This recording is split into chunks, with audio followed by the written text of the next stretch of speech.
দ্বিতীয়ত হচ্ছে ভাই এই যে অনেকেই ধরো এই এডমিশন টাইমে অনেক সমস্যা আছে তোমাদের রিলেশনশিপ প্রবলেম। আমি ওপেন ডিসকাস করতেছি, আমি তোমার মেন্টর, আমাকে বলতে হবে তোমরা এখানে 1700 স্টুডেন্ট আছে, এর মধ্যে তোমরা এমন 500 জন আছে যারা রিলেশনশিপে আসো। ড্যাম শিওর, এটা কোনো মিথ্যা কথা না, এটা বাস্তব, এটা তোমাদের কেউ আটকায় রাখতে পারবে না। এই স্টেজের ইমোশন এটা, এই স্টেজের বার্নিং এটা। যারা আসছো করতেছো, করতে থাকো, তোমাদেরকে কিছু বলার নাই। কিন্তু যারাদের নাই বা যারা একদম এই জায়গাটাতে একদম দূরে আসো, তোমাদেরকে একটা কথা বলবো, তুমি যখন অ্যাডমিশন প্রিপারেশন নিবা, ওকে, অ্যাডমিশন নিবা তখন তুমি প্রচুর ডিপ্রেস থাকবা, প্রচুর ডিপ্রেশনে থাকবা। ওই ডিপ্রেশন থেকে তোমার মনে একটা ইমোশন তৈরি হবে, যে ইমোশনটা হচ্ছে কেউ যদি আমাকে সাপোর্ট করতো, এবং সেই সাপোর্টটা অবশ্যই অপোজিট যে জেন্ডার আছে সেই জেন্ডার থেকে নিতে ইচ্ছা করে। যেমন হচ্ছে ধরো মেয়ে হইলে মনে করবে যে আমি এডমিশনের অনেক বেশি প্রিপারেশন নিচ্ছি, আমি টু মাচ ডিপ্রেস। এই সময় যদি কেউ একজন বলতো আরে তুমি পারবা, তোমার পাশে যদি একটা মানুষ থাকতো পারবা, আরে বাবারে এই সময় কি তোমার বাবা মা নাই? তোমার বাবা মা বলতেছে না যে বাবা তুমি পারবা, তুই পড়, তোর দ্বারা হবে? এই সময় কি তোমার মেন্টর আসিফ ভাই নাই? বলতেছে তোমাকে দিয়ে হবে, তুমি চান্স পাবা, তুমি পড়ো, তুমি পারবা, তোমাকে আমি পড়াচ্ছি।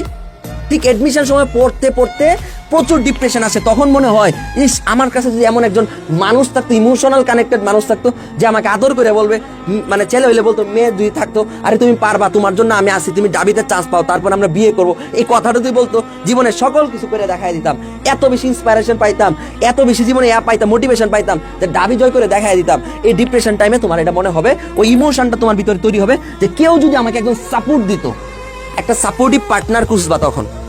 এটা ট্রু, এটা বাস্তব, এটা তোমার জীবনে হবেই হবে। সো এই জায়গাটা থেকে তোমাকে সবসময় মনে রাখতে হবে, এই জায়গাতে আমার আল্লাহ আছে, এই জায়গার মধ্যে আমার বাবা মা আছে, এই জায়গার মধ্যে আমার এতগুলো ভাই আছে। তাই ভাইদের কথা শুনবো, ভাইরা বলতেছে পারবা মানে আমি পারবো। এই সময় এডমিশন সময় তোমাদের ডিপ্রেশনটার লেভেলটা কতটুকু বেশি থাকে তোমরা নিজেরাও জানো না, এত ডিপ্রেশন তোমাদের মধ্যে থাকে। তখন তোমার কাছে মনে হয় ইমোশনালি যা আই নিড এ পারসন, আমার একজনকে দরকার যে কিনা আমাকে সাপোর্ট করবে, যে না তুমি পারবা। এই কথাটা শোনার জন্য তোমরা বেকুল হয়ে যাও। তখন সেটা ছেলেদেরকে মনে হয় যে মেয়ে থাকুক, মেয়েদের মনে হয় ছেলে থাকুক। সাবধান, এই সময় তুমি যখন কোচিং সেন্টারে যাবা, যখন অনলাইনে কারো সুন্দর প্রোফাইল দেখবা, এই নর্মাল প্রোফাইল ফুলের মতো লাগবে, অ্যাডমিশনে ক্লাস করতে যাবা, যাকে দেখলে তুমি আজীবন রিজেক্ট করছো, ওই ছেলে মেয়েকে তোমার আজীবনের জন্য ভালো লাগা শুরু হবে। তখন হচ্ছে অসীম ভালো লাগা ভিতরে কাজ করে। এই অ্যাডমিশন সময় 3টা মাস শয়তান তোমাকে মারাত্মক ভাবে তোমাকে পেইন দিবে, যে তোর ভালো লাগবে, মানে তুমি যাকে দেখবা তাকেই ভালো লাগা শুরু হবে, যাকে দেখবা তাকেই ভালো লাগা শুরু হবে। সো এই ভালো লাগা থেকে, ওই জায়গা থেকে তোমার এডমিশন সময় দূরে থাকতে হবে। তো যারা তোমাদের দুষ্ট কুইল আছে, প্রেম করতেছো, তাদেরকে আমি কিছু বলবো না, তোমরা তোমাদেরটাকে মেনটেন করবা। বাট যাদের নাই তাদের কথা বললাম যেন খাদে না পড়ো, ঠিক আছে? খাদে পড়বা না। তো এই 3 মাস শয়তানের ওয়াসওয়াসা থেকে দূরে থাকতে হবে, শয়তানের ওয়াসওয়াসা থেকে আসিফ ভাই কি বলছে, দূরে থাকতে হবে।